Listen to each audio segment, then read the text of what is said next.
여러분들과 말씀을 함께 나눌 수 있어서 감사합니다. 지난주에 시작한 요한복음의 강해를 계속해서 이어나가도록 하겠습니다. 지난주 금요일에는 5장의 말씀으로 은혜를 나누었습니다.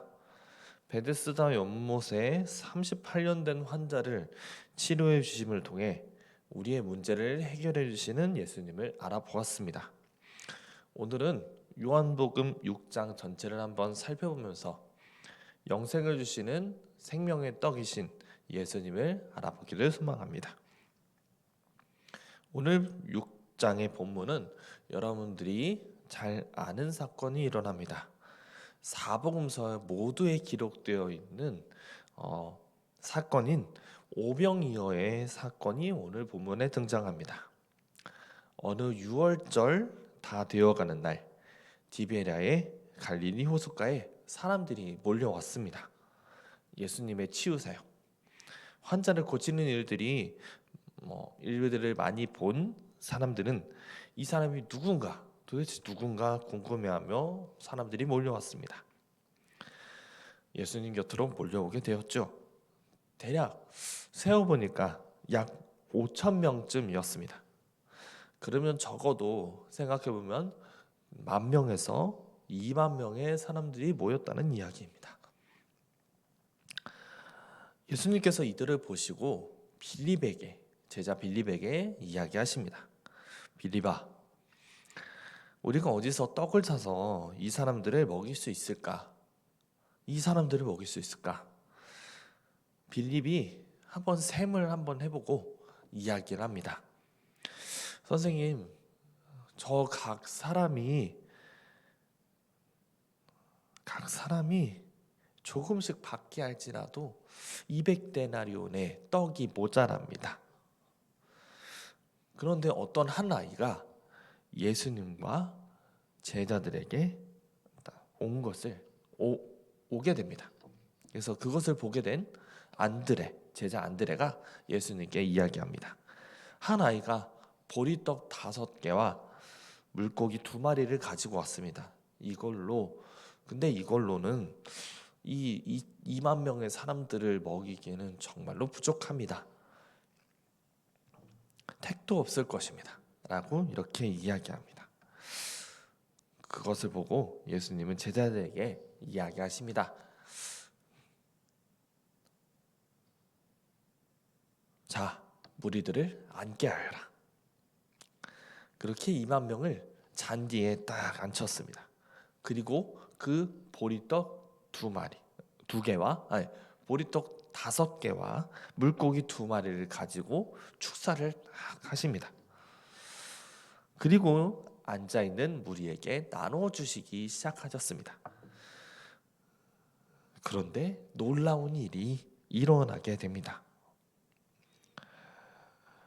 먹고 남은 조각이 12바구니나 채워지는 놀라운 역사가 일어납니다. 2만 명이 보리떡 5개와 물고기 2마리로 배부르게 먹은 것입니다. 그들의 마음속에는 자연스럽게 이런 기대가 생겼습니다. 이분이야말로 우리의 모든 필요를 채워줄 수 있겠구나. 이렇게 배부르게 먹이는 걸 보면 우리의 모든 필요를 채워줄 수 있겠구나. 이 무리들은 예수님을 왕으로 세우려고 하는 뉘앙스가 보이기 시작합니다. 그러자 예수님은 그 길로 무리들을 피해 다니십니다. 무리들은 다음 날이 되어도 예수님을 찾아다닙니다. 어제 체험했던 그 오병이어의 기적을 또 체험하고 싶고 육신의 배고픔을 해결하고자 했습니다. 디베랴 호수 건너편에 있는 마을 가버나움까지 찾아오게 됩니다. 그것을 본 예수님은 그들이 진정 무엇을 위해 자신을 찾고 있는지 아셨습니다. 그래서 이야기합니다. 요한복음 6장 26절인데요. 이렇게 이야기하고 있습니다. 너희가 나를 찾는 것은 표적을 본 까닭이 아니요 떡을 먹고 배부른 까닭이로다. 예수님을 찾았던 사람들은 육의 양식, 곧 눈에 보이고 손에 잡히는 것만 집착했습니다. 그들의 관심은 예수님께서 주시는 영혼의 만족이 아니라 당장의 배고픔의 해결에 있었습니다. 반면 예수님은 일시적인 양식이 아닌 영원한 양식을 말씀하십니다. 요한복음 6장 27절인데요. 이렇게 기록되어 있습니다. 제가 읽어드릴게요. 썩을 양식을 위하여 일하지 말고 영생하도록 있는 양식을 위하여 하라.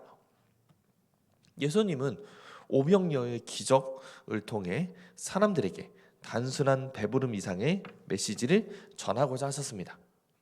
떡과 물고기를 나누신 사건은 그분이 영혼을 채우는 참된 양식이라는 진리를 깨닫게 하기 위한 도구였습니다.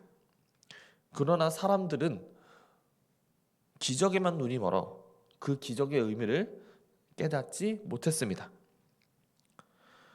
그러면 어떻게 해야 하나님의 일을 합니까?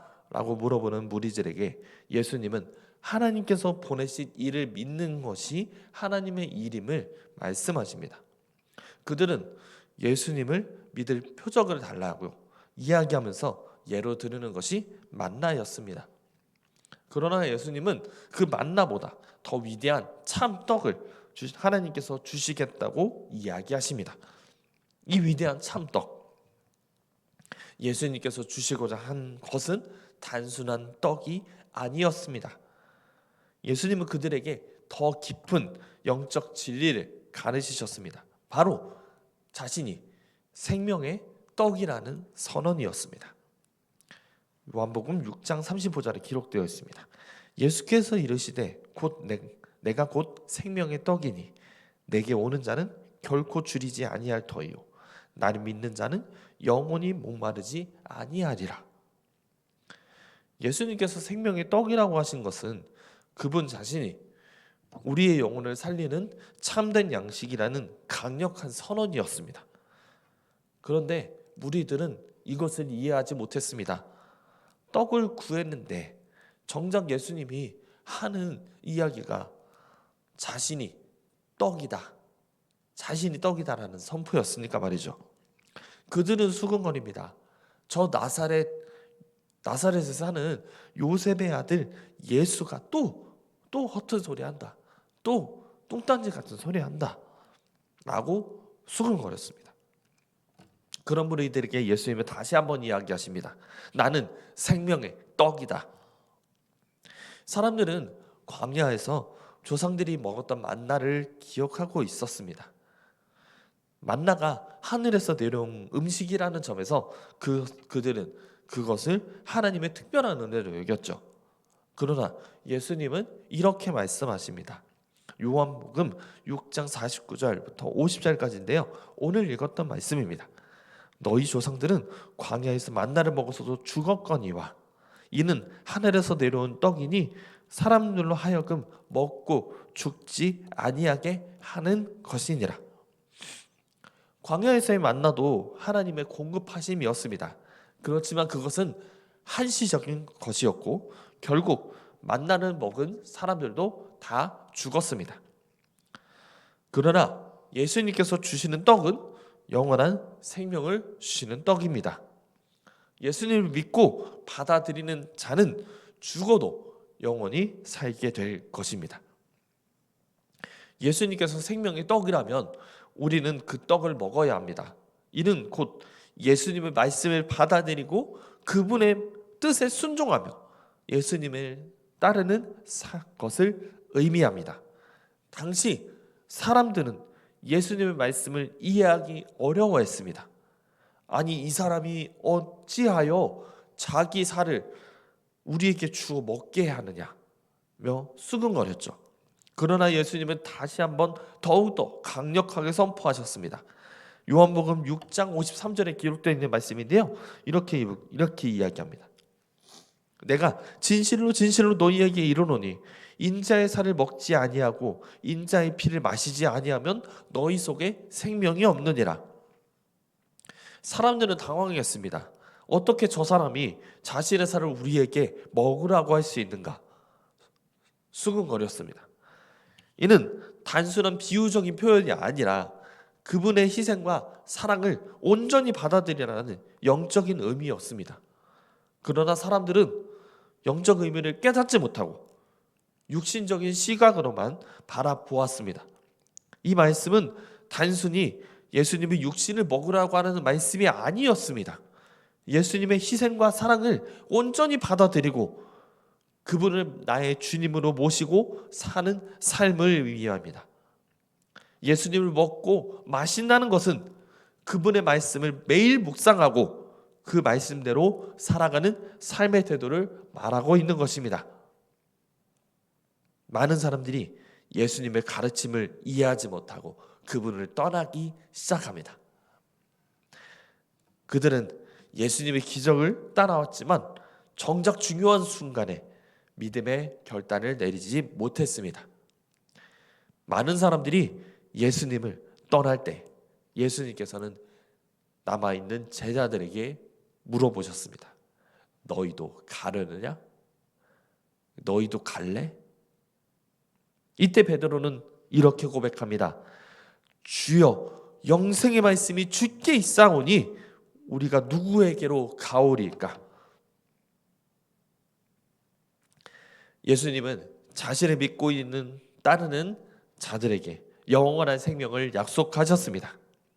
육신의 떡은 우리의 몸을 살리지만 예수님의 우리의 영혼을 살리십니다. 내가 하늘에서 내려온 살아있는 떡이니 사람이 이 떡을 먹으면 영생하리라는 요한복음 6장 51절의 말씀. 이 말씀 속에는 예수님의 십자가의 희생이 담겨져 있습니다. 예수님은 우리의 죄를 대신 짊어지시고 십자가에 자신의 몸을 내어 주셨습니다. 그 희생으로 인해 우리는 죄 사함을 받고 하나님과의 관계가 회복되며 영원한 생명을 얻습니다. 따라서 예수를 믿고 그분의 말씀을 따르는 자는 영생을 누리게 됩니다. 세상의 양식은 우리를 잠시 살게 하지만 예수님께서 주시는 생명의 떡은 영원한 생명을 보장해 줍니다. 오늘날 우리는 무엇을 추구하고 있습니까? 세상의 일시적 만족에 집착하면서 살아가고 있지는 않습니까? 예수님께서 주시는 참된 양식, 생명의 떡을 먹음으로써 영원한 생명을 소유하는 삶을 살아야 할 것입니다. 예수님을 믿고 따르는 자는 결코 영원히 줄이지 않을 것입니다. 예수님은 우리에게 분명하게 말씀하십니다. 요한복음 6장 47절에 기록되어 있는 말씀처럼 내가 진실로 진실로 너에게 이르노니 믿는 자는 영생을 가졌으니, 영생은 믿는 자들에게, 예수님을 믿는 자들에게 주어지는 선물입니다. 그러나 그것은 단순히 믿음의 고백에서 멈추지 않습니다. 예수님을 믿고 따르는 삶을 통해 우리는 날마다 주님과 동행하며 영생의 확신을 누릴 수 있습니다. 이제 우리는 선택해야 합니다. 오병이어의 기적만을 보고 떠나간 무리처럼 일시적 만족에 머물러 있을 것인가, 아니면 베드로처럼 주님, 영생의 말씀이 주께 있사오니 우리가 누구에게로 가오리까? 라고 고백하며 참된 생명을 얻기 위해 예수님을 따를 것인가? 세상의 만족은 잠깐입니다. 그러나 예수님께서 주시는 생명의 떡은 영원합니다. 우리는 예수님을 믿고 그분의 말씀을 따라야 합니다. 예수님을 따르는 길이야말로 영생을 얻는 길이며 참된 만족을 누리는 길입니다. 오늘 여러분은 어떤 길을 선택하시겠습니까? 말씀을 마무리하겠습니다. 오늘 요한복음 6장에서는 생명의 떡이신 예수님에 대해 알아보았습니다. 사람들은 오병이어의 기적을 통해 배부름을 맛보았지만 예수님은 그보다 더 나아가서 진정한 만족과 영원한 생명이 나에게 있음을 생명의 떡이라 라는 선포와 함께 알려주셨습니다. 그분은 우리의 영혼을 살리고 영원한 생명을 주시기 위해 이 땅 가운데 오셨습니다. 내가 곧 생명의 떡이니 내게 오는 자는 결코 줄이지 아니할 터요 나를 믿는 자는 영원히 목마르지 아니하리라. 예수님은 우리에게 참된 양식을 주시기 위해 자신의 몸을 내어 주셨습니다. 십자가에서 자신의 살과 피를 내어 주심으로써 우리의 죄를 씻으시고 영생의 길을 내어 주셨습니다. 그러나 영생은 그냥 주어지는 것이 아닙니다. 예수님을 믿고 그분의 말씀을 따라야 합니다. 영생은 오직 예수님 안에만 얻을 수 있습니다. 예수님을 따르는 삶은 매일의 선택이며 그분의 말씀을 묵상하고 그분의 사랑을 실천하는 삶입니다. 우리는 오늘 선택의 기로에 서 있습니다. 세상의 만족을 쫓을 것인가? 아니면 영원한 생명을 주시는 예수님을 따를 것인가? 베드로는 이렇게 고백합니다.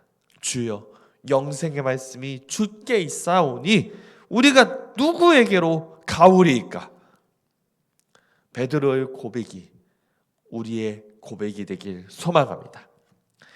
이제는 우리가 고백할 차례입니다. 베드로의 고백처럼 영생을 주시는 예수님을 따르기로 다짐합시다. 그래서 생명의 떡이신 예수님을 믿고 그분의 말씀을 붙들며 영원한 생명을 누리는 삶을 사는 우리 모두가 되기를 간절히 소망합니다. 아멘. 기도하겠습니다.